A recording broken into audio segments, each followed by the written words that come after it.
I applied as an undergraduate in 1942 upon graduation from high school, and I was admitted. I applied to other places too. And that's how I got into Penn.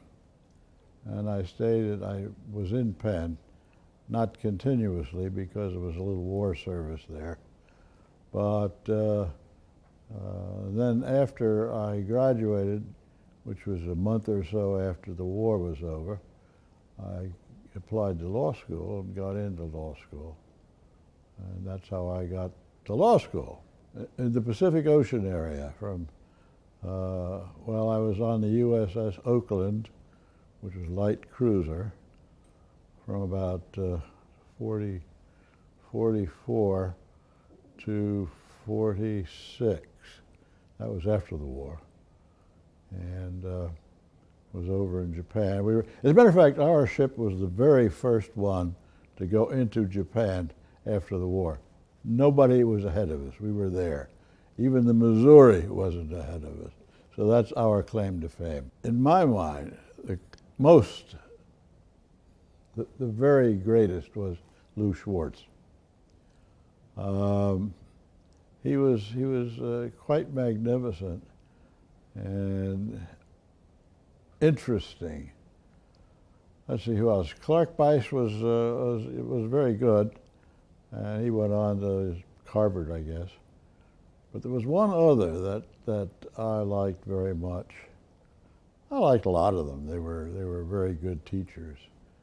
But there was one other in particular who's escaped me at this point. But that would round out the thing anyway.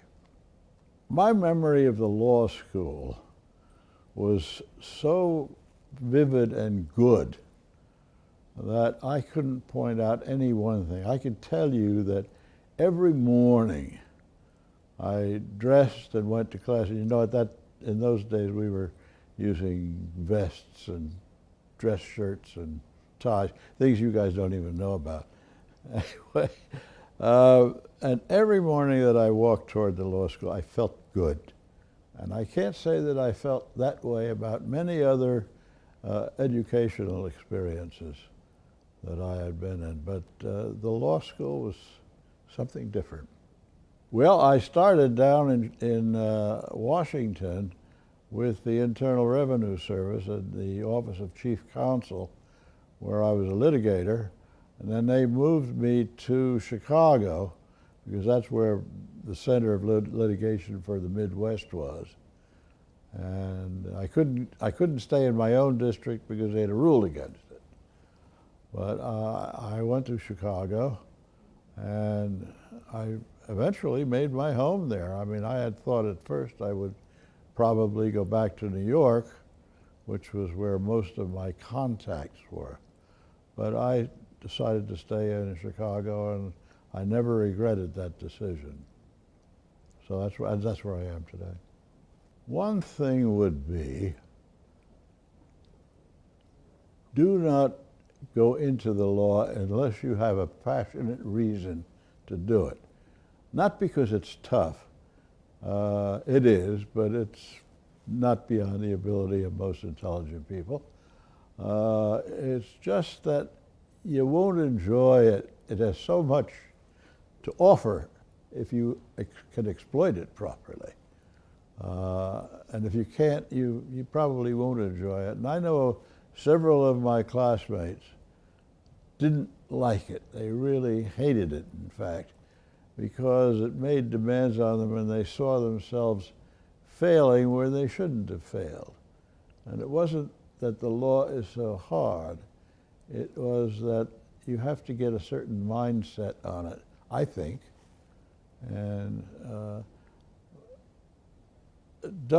I would say another thing is never go into the law just because there's some money in it, because there isn't always. It isn't as lush as it seems to be on the outside to many people. But I think that would be a wrong reason. The law is very majestic, I think. There is a quotation from, I think it was Lord Coke, that's out in the main entrance, that said something about the majesty of the laws, well, you know that one. I haven't looked at it in a while. In fact, I don't know, is it still out there? Is it? Not without having been able to think about the thing a bit. You're asking me to go back over 50 years, and there were many things in that 50 years which were pretty grand, not only in the practice but in the learning of the law, which I think was wonderful.